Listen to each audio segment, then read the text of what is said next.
So it feels very separate. It feels very separated. So it's a lousy way to spend the summer, everybody far apart from each other. It detonated. What was once sold as a story of love, faith, and unity has morphed into a televised implosion. No more counseling sessions, no more group hugs, just silence, fences, and raw betrayal. And for the first time in years, fans are asking, are we watching the end of the Browns play out in real time? Season 20 of Sister Wives did not return with a gentle reset or a quiet family update. Instead, it came crashing back with the weight of a breakup that has been simmering for years. For over a decade, TLC presented the Browns as a family living an unconventional lifestyle. 4 wives, 1 husband, and an ambitious dream of unity under one household. But as the cameras rolled on the new season, the glossy facade was gone. What viewers witnessed in episode 1 wasn't polygamy working or even struggling. It was polygamy imploding in real time. The episode immediately made it clear the family is fractured beyond recognition. Gone were the group scenes of wives gathered in a living room, discussing their differences with forced smiles. Gone were the counseling sessions with awkward laughter and reassurances that we'll get through this together. What remained was silence, fences, and icy confessionals. TLC didn't need to manufacture drama this time. The Browns delivered it themselves. Christine Brown, once the smiling, upbeat peacemaker of the family, now appears as the woman who finally walked away. In her confessional, she radiates relief. She is free, independent, and happier than she's been in years. But her happiness carries a weight. For every moment of joy, there is an undercurrent of pain. She speaks openly about years of loneliness and neglect, years where she says her needs were ignored in favor of Cody's attention to Robyn. Christine's honesty struck viewers immediately. For over a decade, fans watched her smile through obvious struggles. She was often portrayed as jealous or insecure when she spoke up about being sidelined. But in Season 20's premiere, her words carry the sharp ring of truth. She's not jealous anymore, she's detached. She has removed herself from the cycle, and in doing so, she has exposed just how toxic the system became. The most striking moment comes when Christine says she no longer sees polygamy as a spiritual path, but as a structure that allowed her to be dismissed. That confession cuts deeper than any argument. It's not just a rejection of Cody. It's a rejection of the very belief system the family built their lives on. If Christine's exit was the slow burn, Janelle's was the explosion.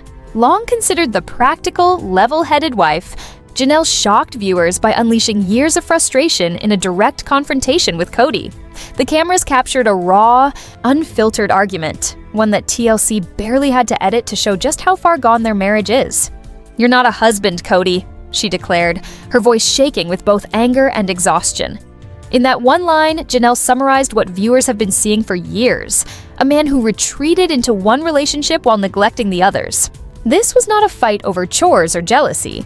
This was about survival, emotional and financial. Janelle exposed Cody's controlling behavior, his lack of partnership, and his refusal to be accountable. When she walked away from that argument, it wasn't just a temporary fight. It was the moment viewers realized Janelle, once his strongest ally, was gone for good. For years, Meri Brown has been painted as the tragic figure in the family, the first wife who endured the humiliation of a catfish scandal and the slow erosion of her marriage. But in episode 1, Meri reclaimed her narrative. Her confessionals were some of the rawest the show has ever aired. Meri claimed that her conversations with producers over the years were edited to downplay just how toxic her relationship with Cody had become. She accused Cody of weaponizing her catfish scandal to turn the family against her, keeping her isolated and diminished. For the first time, Meri spoke openly about betrayal, not just from her husband, but from the show itself. And in doing so, she reframed her role in the family. She is not simply the cast-aside wife who couldn't move on. She is a woman who was manipulated, silenced, and humiliated on national television. Her words left viewers stunned, and for many fans, her honesty made her one of the most compelling figures of the season. Robyn Brown, the so-called favorite wife, has long been at the center of fan resentment. Viewers accused her of being Cody's chosen partner, the one he invested in while the others were neglected. Episode 1 seemed determined to address that perception, but it didn't go the way Robyn may have hoped. Her emotional breakdown on camera felt different this season. Instead of earning sympathy, it highlighted how isolated she has become. Even her children challenged her, asking why she seemed blind to the suffering of the other wives. For the first time, Robyn's role as Cody's partner is under direct scrutiny. not just from the audience, but from her own family. When Robyn broke down crying, fans weren't convinced this was about sorrow. To many, it looked like fear. Fear that the carefully built image of her marriage is crumbling along with the family. Fear that the children, once neutral or silent, are finally holding their parents accountable. And most of all, fear that TLC's cameras are no longer protecting her narrative. Perhaps the most shocking aspect of episode 1 was not the wives, but the children. For years, the kids were background characters, smiling in group scenes, offering light commentary, rarely getting involved in the conflict. But now they are adults and they are angry. Logan, the oldest, spoke with authority about Cody's failures as a father. Gabe and Garrison delivered gut-punching truths, confronting Cody about his absence, his favoritism, and his refusal to show up when they needed him most. These weren't teenage complaints. These were grown adults calling out years of neglect. The power dynamic shifted in those moments. Cody was no longer the patriarch controlling the narrative. He was a man being held accountable by his own children, in front of millions of viewers. And when he couldn't handle it, he stormed out of the scene. The walk-off will likely go down as one of the defining moments of Sister Wives. In reality TV, walk-offs are often staged or exaggerated. But this one carried a finality that felt real. Cody storming away wasn't just a man avoiding conflict, it was symbolic. It was the moment he physically embodied what viewers have been seeing for years: abandonment. For over a decade, Cody claimed to be the glue holding this family together. But in season 20's premiere, he revealed himself as the wedge driving them apart. His inability to stay in the room, to face the criticism, and to listen to his wives and children solidified what many fans already believed: he is no longer the patriarch of this family. Perhaps the most striking thing about episode 1 was not the shouting matches, but the silence. Long pauses filled the confessionals. Wives sat in separate spaces, speaking directly to the camera rather than to each other. The family that once prided itself on communication no longer communicates at all. That silence speaks louder than any argument. It represents the death of the experiment, the end of the illusion that this family is united. And it leaves viewers with the chilling realization that the Browns are not just fractured, they are finished. I can't say that Cody never comes over right now during COVID, but it's very, very rare that he Season 20 may have shown the Browns unraveling on screen, but fans know by now that TLC only ever gives part of the story. Episode 1 was explosive, raw, and emotional, but there were gaps, silences, and careful edits that hinted at even bigger truths just out of frame. What aired was powerful enough, but what didn't make it to the final cut might be even more important. Because behind the tears, the walk-offs, and the confessions lies a web of hidden resentments, financial disputes, and behind-the-scenes negotiations that the cameras only partially captured. Viewers who have followed this family for over a decade are well aware that TLC's editing room is its own battlefield. In Season 20, Episode 1, that editing was on full display. Take Christine's confessional, for example. Fans immediately noticed jump cuts and odd breaks in her emotional admissions. What she did say was damning enough. Years of neglect, years of being pushed aside, years of being dismissed. But what didn't air, according to insiders, was even sharper. There are whispers that Christine directly accused Cody of funneling family money into Robyn's household, prioritizing her financial security over everyone else's. Other sources claim she wanted to address moments of emotional abuse, times when she felt manipulated into staying quiet to preserve Cody's public image. TLC didn't air those claims, likely because they veered into territory that could paint the network itself as complicit for not intervening sooner. Janelle's confrontation also felt edited. The argument that did air showed her fierce side, finally telling Cody he wasn't a husband, finally walking away from the years of loyalty she had given him. But viewers noticed the fight seemed spliced together. Words cut mid-sentence, tones shifting awkwardly between shots, and Cody's responses oddly fragmented.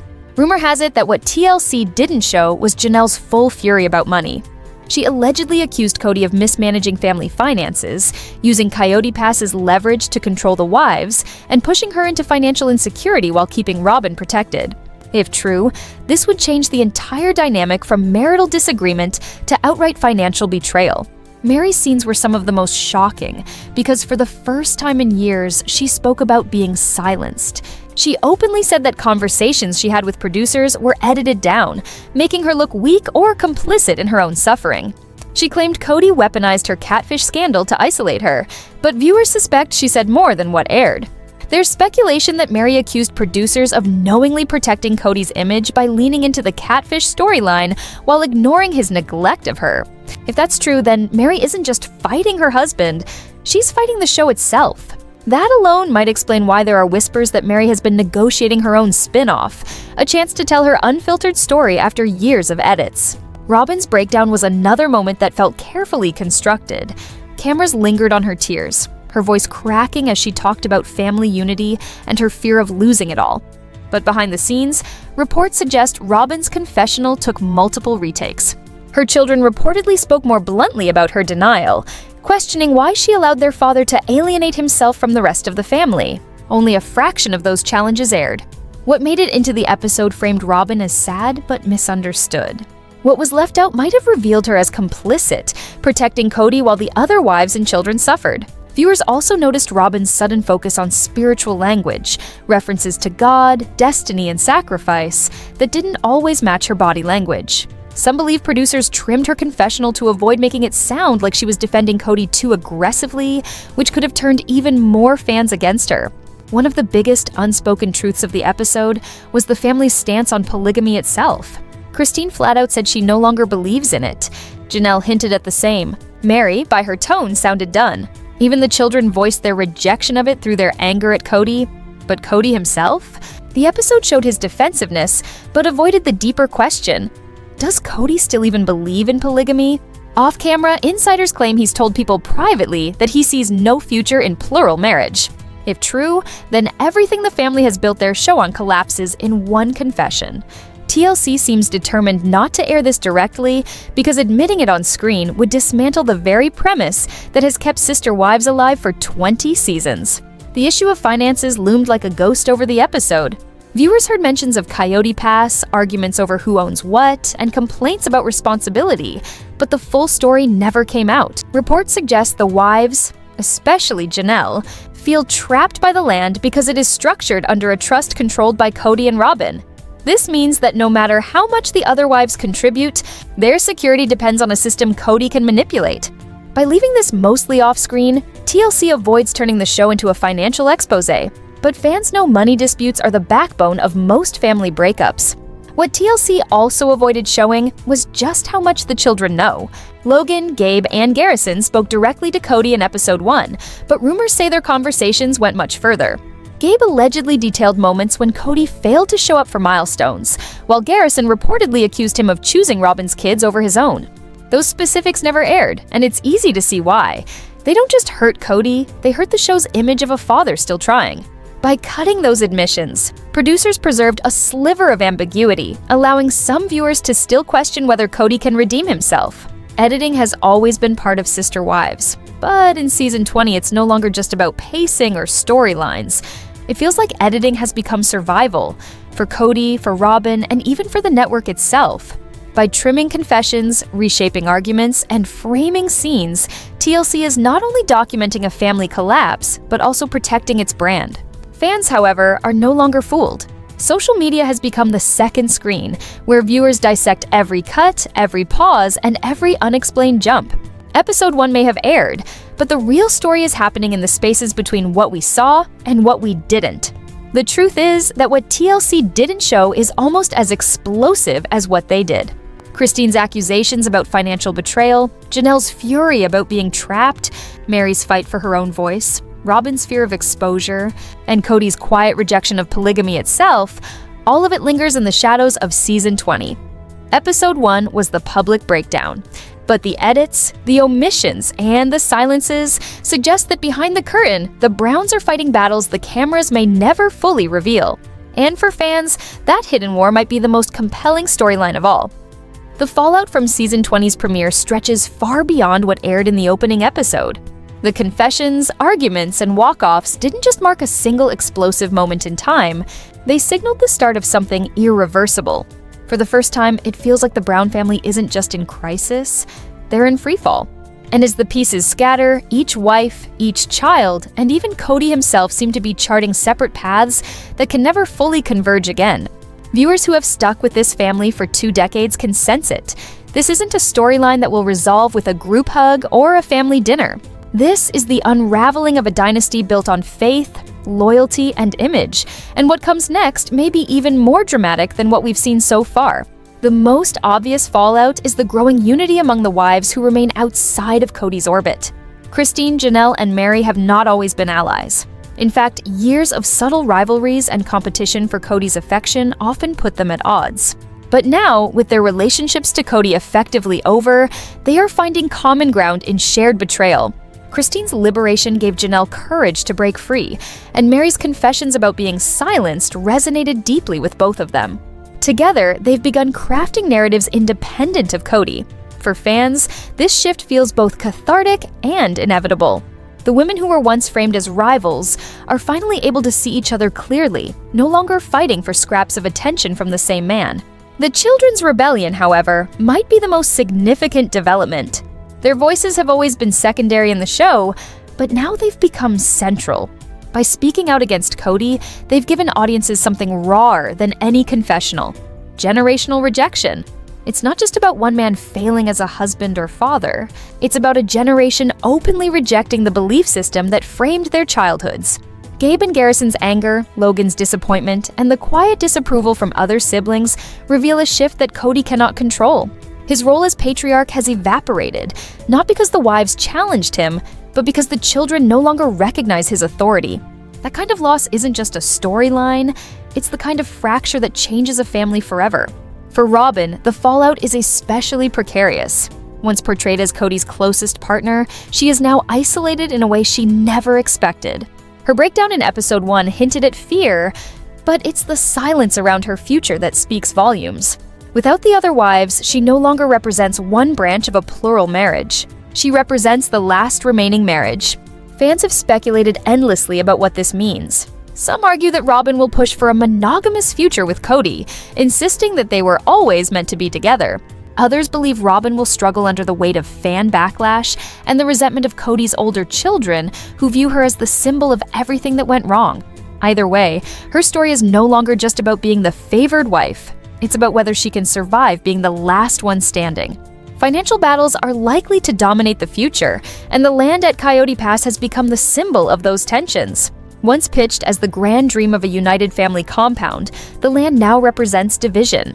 Christine walked away from it, Janelle feels trapped by it, Meri sees it as an emblem of wasted loyalty, and Robyn clings to it as proof that the dream still exists. But as ownership disputes bubble up, Coyote Pass has transformed from a dream into a battlefield.